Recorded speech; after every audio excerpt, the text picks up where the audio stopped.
she was awakened by the crow of a rooster.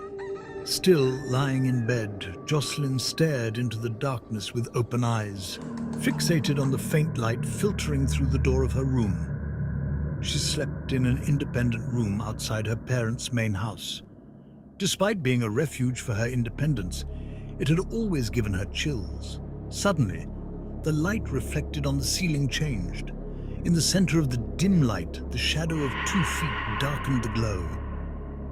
"Dad," Jocelyn called out in a faint voice. No one responded.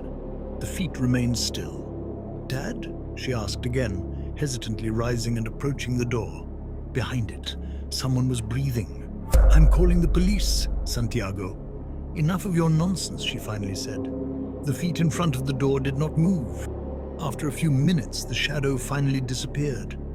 Jocelyn now feared leaving her room, even though staying inside made her feel as though she was under the scrutiny of unknown eyes. She decided to go for a walk to the beach, but it no longer brought her the same joy. The feeling of being watched persisted. Those sandy and rocky trails that had once been her refuge now made her feel vulnerable. She stopped by the local restaurant, where she had been just the day before with ties. Upon entering, she was greeted by Ana Maria, the restaurant's owner, a beautiful curvy woman with a smile permanently etched on her face. "Hi, Jocelyn. The usual?" she asked rhetorically, drying a glass. Ana Maria often forgot what the usual was, so Jocelyn had to repeat it. "Yes, a coffee with milk, thank you," Jocelyn replied, nodding. Something about Ana Maria's demeanor unsettled her. Why does that woman always smile as if her face were frozen in a grin? She was watching Jocelyn more intently than usual. "Hey, Ana Maria, yesterday when I came here with ties, I found a rose on the table. Did you happen to see anyone place it there after I left?" Ana Maria smiled and answered without a moment's hesitation. "No, sorry, I didn't see anything," she said, almost dismissing the peculiar detail of a rose left on the table by an unknown admirer. "Cheers, Jocelyn. How are you?" said Alexander with a casual smile. The presence of the local photographer caught her by surprise. He was a man in his mid-20s, known for capturing the town's big events with his camera, though most people considered Alexander more of a snoop than an artist.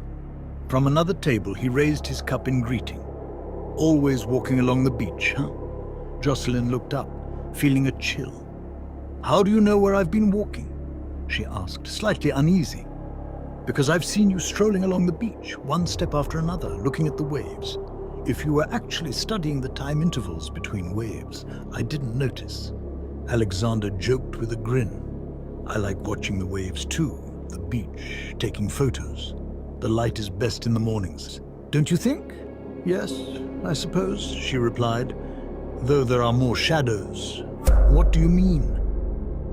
Just then, ties arrived at the restaurant, and Alexander quickly asked for his bill. Jocelyn, disturbed by her well-justified paranoia, wanted to know more about the photographer's comment, but she soon lost sight of him. Jocelyn told Ties about the incident with the feet at her door and her new theory about Santiago. "I think he likes me. And follows me around because he doesn't know how to approach me romantically. But showing up at my door in the morning seems a bit much. You know how intense Santiago can be." Ties frowned, trying to conceal her true feelings.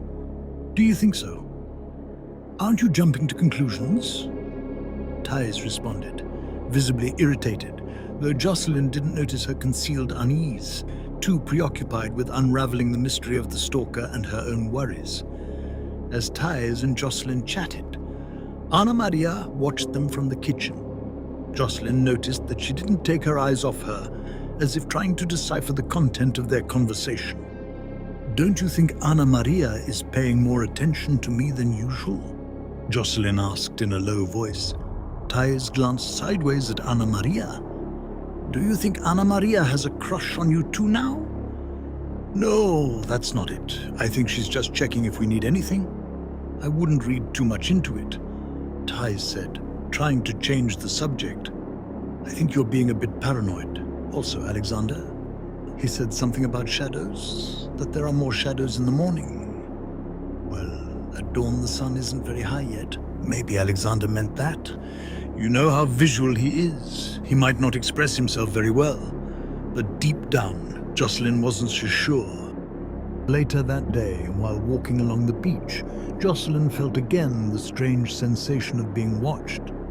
When she looked up, she saw Alexander in the distance, taking photos of what seemed to be the landscape. But then he turned his camera toward her. "Alexander, what are you doing?" she asked, but Alexander didn't respond. Instead, he grabbed his camera and left hastily. He didn't run, but his pace was swift, and soon he disappeared beyond the horizon. Then, suddenly, as if flames were burning her shoulders, Jocelyn felt those eyes watching her once more.